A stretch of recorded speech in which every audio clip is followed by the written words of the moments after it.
d'un frère bien. Bonjour frère Adolphe. Bonjour. Vous allez bien? Oui, très bien par la grâce de Dieu. Merci beaucoup. Merci. Nous ne sommes pas seuls avec le frère, nous sommes accompagnés d'un homme de Dieu, le révérend docteur Gloire. Bonjour révérend. Bonjour madame. Vous allez bien? Oui, en tout cas, Dieu me fait grâce. Amen. Nous sentons la grâce. Amen. Ok. Vous allez le remarquer, pour certains qui ne le connaissent pas, c'est un homme de Dieu, un grand homme de Dieu, dont moi j'ai eu la chance de connaître. Donc je suis là, je vous le présente. Je n'ai pas voulu garder ça pour moi-même. Donc j'ai eu quelques fois à parler avec lui. J'ai vu la grâce que Dieu a mis en lui. Donc je crois qu'il va vous communiquer cette grâce. Je crois qu'il va vous communiquer la connaissance qu'il a parce qu'il a été oint par le Seigneur Jésus. Vous allez le voir, il est jeune. C'est la nouvelle génération qui monte maintenant. Mais avoir cette génération, c'est consacré à Dieu, ça devient quand même difficile.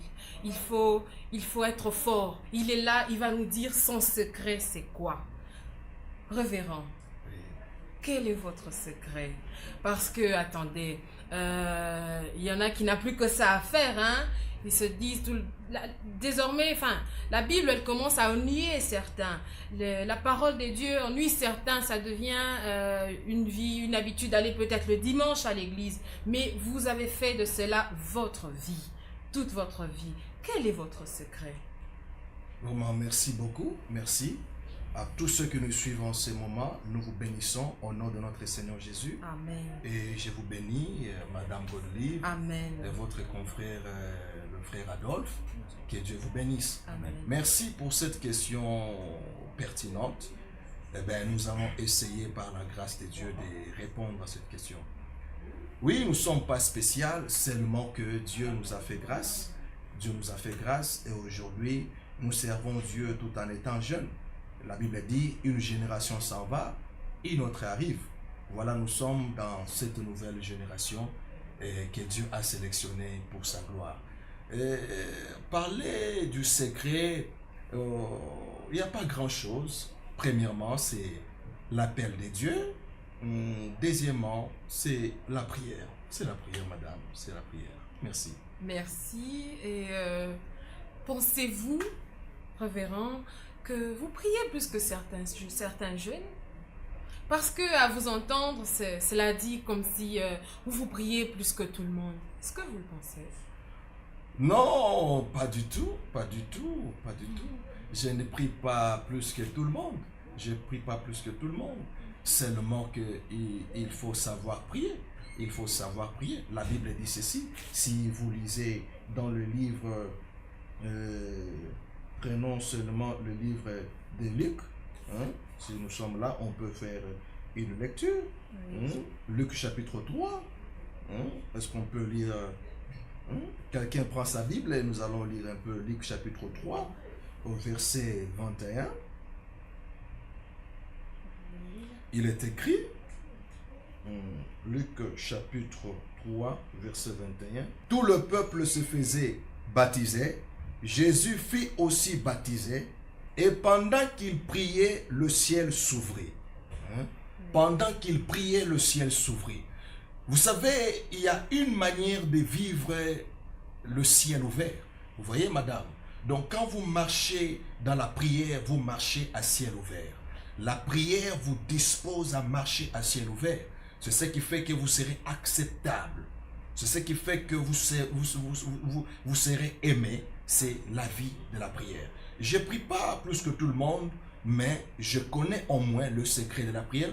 Bien sûr, c'est ce qui fera l'objet de notre émission, bien que cela sera juste, on va essayer, n'est-ce pas, d'introduire cette émission aujourd'hui, et à la prochaine, nous allons parler sur le secret de la prière. Et quand nous parlerons sur le secret de la prière, je pense bien que c'est dans ça que vous allez comprendre qu'est-ce que la prière est capable de faire dans la vie d'un homme. Merci, madame. Merci beaucoup. Vous le sentez? Donc restez là. Il y aura, c'est en série que nous allons parler. Restez avec nous. Vous aurez beaucoup de réponses à vos questions. à vos nombreuses questions et le docteur va répondre. Il va nous aider dans nos lacunes concernant la prière. Comme je l'ai dit, je ne suis pas seule. Je suis avec le frère Adolphe. Le révérend docteur est là. Qu'est-ce que vous pensez de tout ce qu'il vient de dire à propos de la prière? Oui, je suis tellement très content de me retrouver au devant de ce grand homme de Dieu. À un moment, je le vois aussi passer à la télé. Mais j'aimerais savoir, est-ce qu'il est important de prier? Voilà, merci beaucoup, merci beaucoup. Vous qui nous suivez de partout, c'est une question très capitale et très indispensable. Est-ce qu'il est important de prier? Nous allons répondre à ces questions avec ces versets. Vous voyez, notre constitution chrétienne, c'est la parole de Dieu. Nous ne sommes pas venus parler de ce qui vient de nous, mais nous sommes venus vous révéler ce que la parole de Dieu dit. Voilà, nous allons lire, monsieur et mon frère Adolphe, si on peut nous prendre le livre de Luc chapitre 11, verset 21 et verset 1. Le Luc 11, chapitre 11, verset 1. Chapitre 11, verset 1. Oui. Nous lisons au nom de Dieu. Amen. Jésus priait un jour en un certain lieu. Lorsqu'il eut achevé, un de ses disciples lui dit, « Seigneur, enseigne-nous à prier, comme Jean l'a enseigné à ses disciples. » Merci. Vous voyez là-bas, Jésus était en train de prier, mais les disciples étaient en train de l'attendre quelque part. C'était après la prière que les disciples sont allés vers le Seigneur pour lui poser la question « Apprends-nous à prier ». C'était une demande. Apprends-nous à prier comme Jean l'apprend à ses disciples. Vous voyez, il y avait deux grandes écoles à l'époque. Vous voyez, Jean avait ses disciples et Jésus avait aussi ses disciples. Voilà que Jean était en train d'enseigner la prière dans son leadership. C'est comme où nous avons beaucoup de hommes de Dieu aujourd'hui, n'est-ce pas? Il y a ceux-là qui enseignent et qui ont des différentes doctrines, n'est-ce pas? Mais Jean était en train d'enseigner aussi la prière. Ce qui a fait que les disciples de Jésus allaient quelque part espionner, n'est-ce pas, les enseignements des disciples de Jean. Et arrivés là-bas, ils ont vu que Jean était aussi en train d'enseigner à ses disciples la prière. Cependant que, bien-aimés dans le Seigneur, vous allez comprendre avec moi que la prière est une école. La prière est toute une grande école. Nous aurons le temps de bien comprendre cela avec vous ensemble. Et il dit, apprends-nous à prier. C'est-à-dire, la prière est indispensable dans la vie humaine. Voilà pourquoi les disciples l'ont dit, apprends-nous aussi à prier, comme Jean apprend aussi à ses disciples. Jésus n'avait pas douté en disant qu'il repoussait, dire en disant non, ça c'est pas mon enseignement. Et Jésus avait trouvé cette proposition potable. Et il les avait appris, il les avait donné un modèle de prière. Oui, pour répondre à cette question, il est avantageux et il est indispensable de prier parce que la prière fait la base d'un chrétien. Merci. Merci, révérend. Si je peux encore ajouter une autre question. Sans problème. Pour qu'une prière soit efficace, ou sur quoi une prière doit-elle être efficace? Ok, nous pouvons lire Matthieu 6, verset 7. Si nous pouvons aller un peu rapidement. Vous qui nous suivez, c'est Matthieu 6, lisez Matthieu 6, verset 7. Matthieu 6, verset 7, oui. Nous lisons. En priant, ne multipliez pas de vaines paroles, comme les païens qui s'imaginent qu'à force des paroles, ils seront exaucés. Vous voyez, en priant, ne multipliez pas de vaines paroles. C'est pendant que notre émission d'aujourd'hui, nous introduirons bien sûr sur les secrets de la prière. Le secret de la prière. Même si mon frère m'a déjà anticipé le sujet, et bien sûr on parlera dans cette émission sur les secrets. Vous l'avez déjà annoncé? Bien sûr, évidemment, nous parlerons sur le secret de la prière. Pourquoi? Parce que la prière est indispensable. Poussée par le Saint-Esprit, Dieu nous a dit, nous a mis à cœur d'annoncer ces grands thèmes sur le secret de la prière. Il dit, quand vous priez, ne multipliez pas le vain de parole. En fait, la prière efficace doit se baser sur la connaissance de la parole de Dieu. Vous voyez? Vous ne devez pas seulement prier en multipliant de mots, parce que nous entendons, vous pouvez prier, il y a des prières de lamentation, des gens peuvent se plaindre dans la prière, mais Jésus dit, quand vous priez, ne multipliez pas de vaines paroles. Quand vous priez, ne multipliez pas de vaines paroles. Comme le païen pense qu'à force de beaucoup parler, ils sont exaucés. C'est que le secret de l'exaucement n'est pas caché dans la multitude de paroles multipliées, mais le secret de l'exaucement est caché dans la parole de Dieu. Je réponds à votre question en disant, pour qu'une prière soit efficace, n'est-ce pas, vous devez la baser sur la parole, sur les saintes écritures, sur la parole de Dieu. Voilà ce qui rend la prière efficace. Merci. Merci. Est-ce qu'il est aussi possible, pasteur, que quelqu'un reçoit quelque chose de la part de Dieu sans prier? Oui, il est possible parce que, vous savez, mon frère, il y a ce qu'on appelle la souveraineté de Dieu. Vous voyez, la souveraineté de Dieu, c'est que Dieu fait ce qu'il veut et quand il veut. Et personne ne peut l'empêcher. Vous voyez, Dieu n'a pas de conseiller. Il peut donner à certaines personnes de même chose que ceux-là qui cherchent en prière. Vous voyez. Mais il y a une formule que Dieu nous a donnée, n'est-ce pas? Il dit à Matthieu 7,7, demandez, il vous sera donné. Vous voyez, il y a certaines choses que Dieu ne peut vous donner que quand vous priez. Il y a certaines choses, oui, Dieu peut vous donner dans sa souveraineté. Il peut vous faire grâce. Il vous donne quelque chose, mais cela n'est pas une voie par laquelle Dieu a prévu pour commencer à remédier aux problèmes des hommes. Dieu a prévu la voie de la prière comme une voie, n'est-ce pas, de la communication entre le divin et l'humain. C'est pendant que Dieu répond, exauce vos prières. Donc je répondrai à cette question en disant oui, Dieu peut vous accorder quelque chose dans sa souveraineté, mais la seule voie ou la seule voie qui vous permet d'entrer en contact avec Dieu ou de recevoir quelque chose de Dieu, c'est la prière. Merci. Alors, révérend docteur, Oui. si la réponse est oui, parce que il est dit que Dieu il est au contrôle de toutes choses. Exactement. Il a des projets de bonheur qu'il a prévus pour nous. Il y en a qui Dieu a déjà établi son avenir. Comme on le dit souvent, ce qui a été écrit pour toi, c'est ça qui va s'accomplir. Oui. Alors pourquoi il est utile de prier si c'est déjà écrit? Si Dieu a déjà prévu pour toi, pourquoi il est utile de prier alors? Voilà, c'est une très bonne question. Pourquoi il est utile de prier pendant que Dieu avait déjà prédestiné les choses? Si je comprends, mais c'est la prédestination. Exactement. Vous savez, madame, la prédestination, c'est un sujet très glissant et très important. S'il est mal prêché, il peut induire beaucoup dans l'erreur. Vous voyez, Dieu a prédestiné les choses et Dieu a prédestiné le moyen pour les avoir. Oui.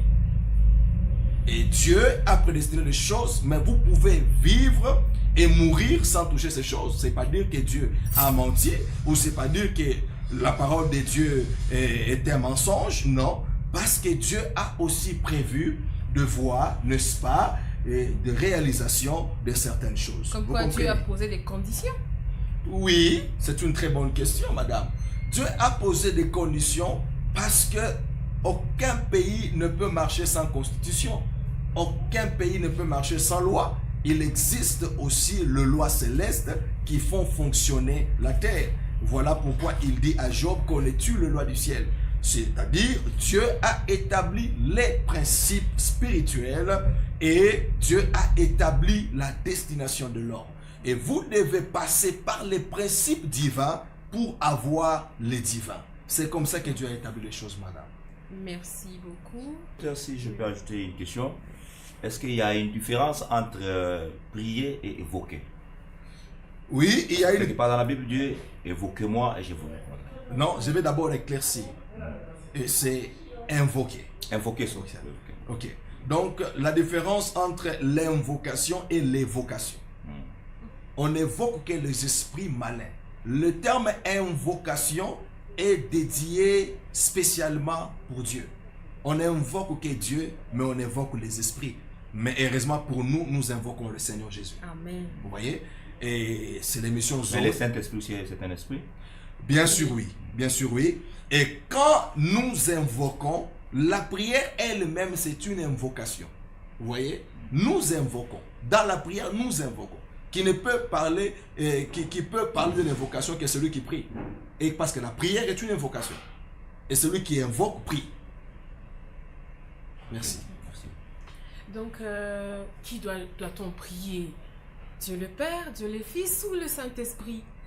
Voilà, c'est ce qui fera l'objet de notre prochaine émission. Ce qui sera l'objet quand nous allons revenir pour entrer en profondeur. Nous allons parler. Nous allons parler. Ne manquez pas, bien-aimés dans le Seigneur. Ça sera des mystères révélés. Et dans la deuxième partie, bien sûr, nous aurons à parler sur ça, madame. Je pense que vous n'êtes pas pressée, vous êtes avec nous. Merci. Merci beaucoup. Mais concernant la prière collective, en famille, avec des amis, vous regroupez en train de prier. Est-ce que cette prière est-elle puissante par rapport à la prière personnelle? Y a-t-il une différence? Oui, exactement. La Bible dit là où 2 ou 3 se réunissent à mon nom, je suis au milieu d'eux. C'est-à-dire que là, tu es en train de toucher sur l'éthique de prière. Je pense que vos questions sont en train toujours à vouloir anticiper, mais nous allons revenir. Là, on va parler sur la puissance de l'intercession, la prière collective, l'importance de la prière de famille, l'importance de la prière de l'église. Nous allons évoquer l'exemple de l'apôtre Pierre qui était en prison. La Bible dit en Actes des Apôtres que l'église ne cessait d'adresser pour lui des prières. Et par là, vous allez voir que l'église a intercédé. C'est par l'intercession de l'église que l'apôtre Pierre était délivré, madame. C'est-à-dire que la prière collective est une prière très forte et très importante que le diable craint et qui fait trembler même le royaume de ténèbres. C'est ça même l'importance de prier en famille. C'est ça même l'importance de prier ensemble. Parce qu'en priant ensemble, on apprend non seulement on développe ou on rend la prière efficace, mais en priant ensemble, on apprend aussi aux nouveaux convertis de prier, dit la parole de Dieu. C'est ce que nous allons parler très prochainement. Merci. Est-ce qu'il y a aussi des endroits spécifiques pour prier? Exactement. La Bible dit ceci. Est-ce que nous pouvons, pour ceux-là qui nous suivent, vous pouvez prendre, vous allez lire à la maison bien sûr. Prenez Matthieu 21, 13. Matthieu 21, 13. Il est écrit: ma maison sera appelée maison de prière. Cependant que notre Seigneur Jésus était en train de chasser, n'est-ce pas, les gens qui vendaient, qui avaient transformé les lieux de prière en un lieu commercial. Vous voyez, Jésus dit: ma maison sera appelée, non une maison de déclaration, non une maison de rencontre, non une maison de programme, mais une maison de prière. Je profite en disant, l'église a un autre nom. L'église s'appelle aussi maison des prières.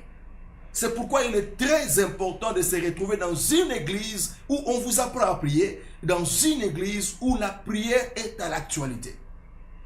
Vous comprenez, monsieur?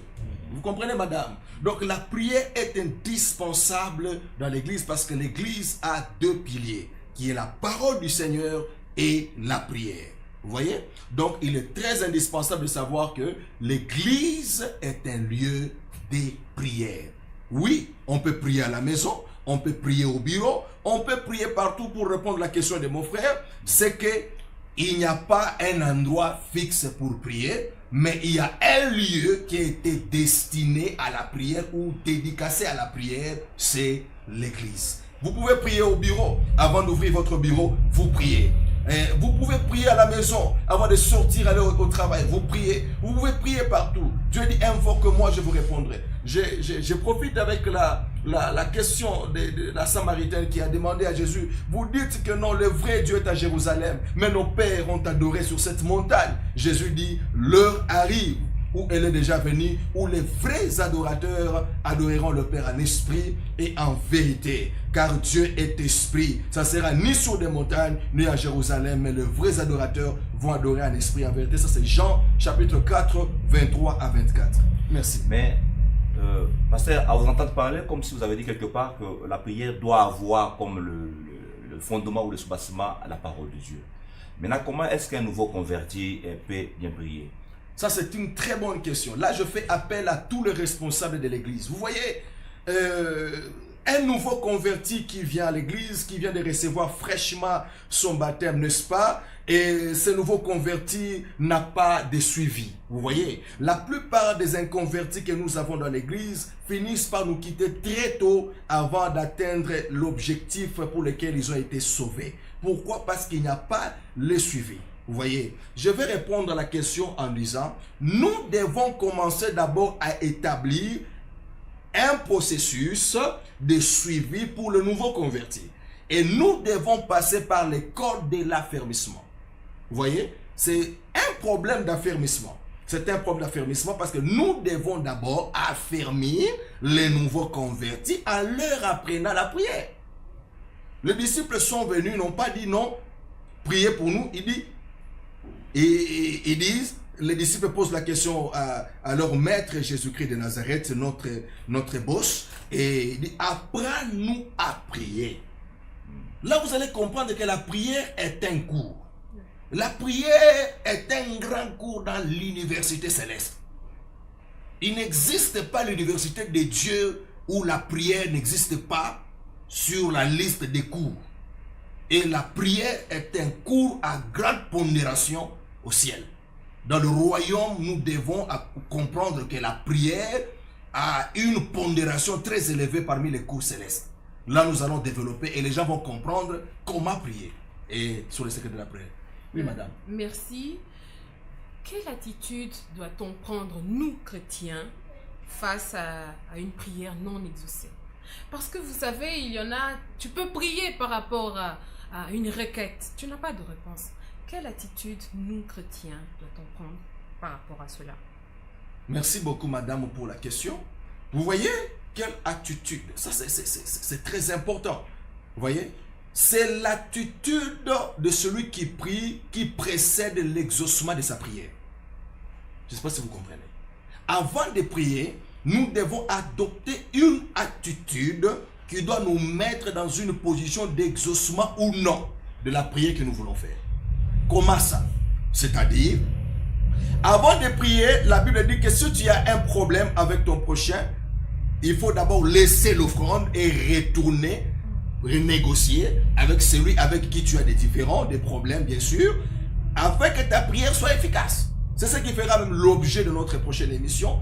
Quand nous allons revenir pour développer la matière, vous allez comprendre comment il faut rendre sa prière effective et efficace. Vous voyez? Donc il y a des conditions. Bien sûr, c'est pourquoi nous avons intitulé les secrets de la prière. Plusieurs prient, mais plusieurs ne sont pas exaucés. Plusieurs prient, mais plusieurs ne sont pas sensibles à la réponse de Dieu. Vous pouvez prier, mais Dieu répond, mais vous vous retrouvez en train de vivre autre chose et vous dites que Dieu n'a pas encore répondu pendant que Dieu a déjà répondu. Nous allons parler dans cette émission Zoé prochainement et comment détecter la réponse de Dieu. Pendant que les gens programment que Dieu doit répondre seulement comme ça, Dieu peut répondre à ta prière pendant que tu es encore dans l'ignorance que ta prière avait déjà été exaucée. Vous voyez, ce sont les secrets de la prière. Nous ne devons pas seulement développer la sensibilité de prier, nous devons aussi apprendre à développer la sensibilité d'écouter la réponse à notre prière. Merci. Merci. Alors, nous sentons comment vous êtes déterminés, mais dites-nous un peu, aidez-nous à devenir un peu comme vous. Comment devenir guerrier dans la prière? Un guerrier de prière, comment le devenir? Premièrement, il faut développer la soif de la prière. La Bible dit qu'à ceux-là qui ont soif, venez, je vous donnerai à boire. C'est le besoin de la prière qui vous rapproche même de la vie de prière. Vous pouvez me poser la question, comment avoir cette soif de la prière? Vous devez d'abord, c'est ce qui va même faire l'objet de notre prochaine émission, comment développer les éléments qui doivent produire en vous l'envie de prier d'une manière permanente. Je vais donner un exemple, même en passant bien sûr. Celui ou comment devenir un guerrier dans la prière, vous devez d'abord travailler votre consécration. Autrement dit, vous devez avoir des bonnes musiques, des musiques qui vous mettent en communion avec le Saint-Esprit. des musiques qui vous mettent en communion avec Dieu. Vous devez travailler votre entourage. C'est là où Jésus dit que si tu pries, entre dans ta chambre et ferme la porte et prie. C'est-à-dire que nous allons révéler dans cette émission comment parvenir à devenir guéri dans la prière. Donc il y a des préalables, madame. Il y a des préalables que nous n'avons pas, nous ne pouvons pas parler de ça maintenant, aujourd'hui. Bien sûr que je me suis intégré dans votre émission aujourd'hui. Je suis le nouveau quand même. Permettez que vous puissiez souffrir. Et très prochainement, nous aurons à révéler toutes vos inquiétudes. Merci. Nous tendons vers la fin. Mais une autre question, révérend. Que dit la Bible à propos de la prière pour les morts? Pensez-vous que Dieu exauce cette prière? Voilà, vous voyez, madame veut toujours me provoquer. Parce que elle veut toujours plutôt... Non, les bonnes choses. En tout cas, c'est un bon sujet. Moi, j'ai été émerveillée de savoir que nous allons parler sur ça. Parce que j'ai tellement de questions. Je me dis, waouh, nous aurons des réponses aujourd'hui. Ok, Dieu va agir. Merci, donc, madame. Merci pour la réponse. Merci. Je vais répondre. Oui, je vais répondre merci. pour dire à nos téléspectateurs que nous sommes là pour répondre. Je vais répondre quand même. Elle a posé beaucoup de questions. Souffrez que je réponde même celle-ci. Vous savez, on peut prier en faveur des vivants par les morts. C'est-à-dire quoi? C'est-à-dire qu'on peut se servir de ceux qui sont encore en vie. On prend l'exemple de celui qui est mort et on prêche les vivants. Le mort n'est pas concerné, mais c'est les vivants qui sont concernés. Oui. Vous comprenez? Prier pour diriger une âme quelconque, nous allons bien parler en profondeur, on ne peut pas le faire. Parce que le temps que Dieu nous donne sur la terre, c'est le temps de tout régler avec le Seigneur. Toi qui me suis en ce moment, tu es dans des loges mystiques, tu es dans des histoires qui ne plaisent pas à Dieu. Je vais te dire d'abandonner cette voie, bien-aimé. C'est la seule opportunité que tu as sur la terre, pendant que tu respires. Quand Dieu retire le souffle, il n'y a pas de repentance pour toi. Même si on jeûne 6 jours, 30 jours de jeûne, on ne mange même pas, on ne goûte même rien. Ton âme sera dirigée et ce sont tes œuvres qui vont accompagner ton âme. Donc profite du temps que le Seigneur te donne. Dieu est merveilleux, Dieu est amour. Tu peux renoncer à tout le mal que tu as fait et ses mains sont grandement ouvertes et il va t'accueillir. Donc dire qu'on peut prier pour le mort, non. On peut prier pour le vivant en passant par un exemple de celui qui est mort. Voilà un peu, je peux donner cet exemple. Donc la prière, c'est seulement quand on est vivant. Quand on est mort, c'est fini pour nous. Exactement. On peut prier pour vous, que Dieu exauce, parce qu'au ciel, il n'y a pas la prière. Ok. Merci. Au ciel, il n'y a pas la prière, comme il vient de le dire. C'est ici où il faut prier. C'est maintenant la repentance. C'est maintenant qu'il faut adorer, chercher Dieu. C'est maintenant qu'il faut chercher le Zoé. C'est ça, non, pasteur? Exactement, le Zoé. J'aime votre émission, madame. C'est maintenant qu'il faut le chercher. N'attendez pas à aller au-delà pour penser que le révérend sera là afin de prier pour vous. C'est maintenant qu'il faut le faire. Sinon, c'est le feu qui vous attend. Et Dieu n'aime pas ça. Dieu veut que vous alliez au paradis. Et au paradis, il n'y a pas de prière. Il n'y a pas de prière. C'est maintenant qu'il faut prier afin d'y aller. Bon, vous avez une dernière question pour lui? Non, juste aussi, j'en passerai un mot. Parce que je suis tellement... étonné ou épaté de la manière dont il se défend. Mais j'ai même l'entrée, s'il peut avoir quelque chose à dire au peuple de Dieu, ça me fera vraiment plaisir. Oui. Voilà, merci beaucoup au peuple de Dieu. Vous qui nous suivez de partout, dans notre chère émission Zoé, très prochainement, nous sommes en train de venir avec une profondeur terrible sur le secret de la prière. C'est ce que nous avons introduit aujourd'hui. Ne manque pas très rapidement et très bientôt le prochain numéro. Là, nous allons découvrir les grands secrets de la prière. Nous allons révéler qu'est-ce qu'est la prière, comment prier, les grands effets de la prière. La Bible dit Moïse revenait de la prière, son visage changea. La Bible dit que quand Jésus est revenu de la prière, même le diable n'a pas pu encore le vaincre. Nous allons te donner les secrets de la bien-aimée. La prière est un mystère. La prière libère. La prière délivre. La prière vous positionne. La prière vous fera marcher à ciel ouvert. Bien aimé, ne manquez pas donc les prochains numéros. Merci beaucoup et très prochainement, j'ai été ravi d'être reçu par vous, hommes de Dieu et servantes de Dieu. Que Dieu vous bénisse. Que Dieu vous bénisse aussi. Merci, peuple de Dieu, d'avoir été là, de nous avoir suivis de partout dans le monde. Vous avez été édifiés par la parole de notre révérend, votre révérend docteur Gloire. Vous allez encore le découvrir. C'est une chaîne de séries. Soyez là, vous allez voir, nous allons rentrer en profondeur. Vous avez senti vous-même, il nous a laissé en suspense. Il a intérêt à nous répondre aux questions posées, aux questions qu'il a renvoyées à la prochaine émission. Pardon, madame, oui. Qu'ils n'oublient pas, nous sommes sur YouTube. Ils peuvent suivre et télécharger. Exactement. Vous suivez, vous téléchargez, vous partagez avec vos amis. Oui. Et nous sommes partout dans le monde. Donc... Et téléchargez, suivez ces enseignements et ça va vous édifier. Merci beaucoup. Comme vous le savez, la technologie monte. Le diable aussi monte avec sa technologie.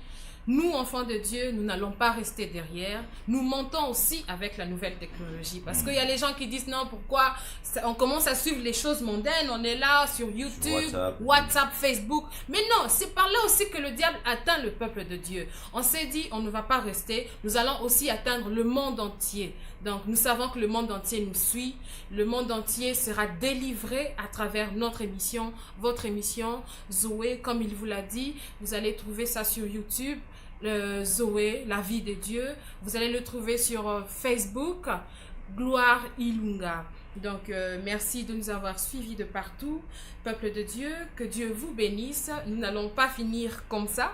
Déjà que nous avons parlé sur la prière, nous allons clôturer en prière. Révérend, vous pouvez clôturer. Je vais prier pour une femme qui a fait longtemps qu'il n'a pas accouché. Je vais prier pour un homme qui a déposé des dossiers, des demandes d'emploi partout, mais n'est pas plus qu'aujourd'hui. Je vais prier pour une femme qui souffre sous la technique, l'enfant ne vient pas. Je vais prier pour quelqu'un, pour un homme, pour une femme qui a des projets. Je vais libérer la grâce de Dieu de là où tu es. Concentre-toi et sois dans l'étude de prière. Père, dans le nom puissant de Jésus, la Bible dit, tout ce que vous demanderez en prière, croyez et vous le recevrez. Nous croyons, Seigneur notre Dieu, que ce peuple est béni. Nous bénissons ce peuple qui nous a suivis de partout dans le nom de notre Seigneur Jésus-Christ. J'ai béni ces frères qui cherchent le travail, ça fait très longtemps. Que ce dossier soit touché au nom de Jésus. J'ai béni cette femme, oui Père, qui a cherché les enfants pendant longtemps. Béni au nom puissant de Jésus. J'ai béni ces frères, ô Dieu de gloire. J'ai béni ces pays qui me reçoivent. Partout dans le monde, ô Dieu, au nom puissant de Jésus. Tout celui qui regarde cette vidéo, à l'instant, je déclare la transformation de sa vie. Que les Zoé entrent dans ses finances. Que les Zoé entrent dans son mariage. Que les Zoé entrent dans son ministère. Que les Zoé coulent dans ses veines. Dans le nom puissant de Jésus. Que ces peuples vivent ta main, Seigneur. Que la véritable vie pénètre dans leur foyer, dans leur maison, dans leur bureau. Au nom de Jésus. Je prie pour celui qui est dans cette entreprise pendant longtemps. La promotion ne vient pas. Je déclare que la promotion, dans le nom puissant de Jésus. Merci parce que tu es exaucé. Car il est écrit, ma main n'est pas courte pour agir. Oui, Seigneur, tu as déjà agi. Sois béni les dieux des cieux. Au nom de notre Seigneur Jésus-Christ, nous avons ainsi prié. Amen. Amen. Amen. Amen.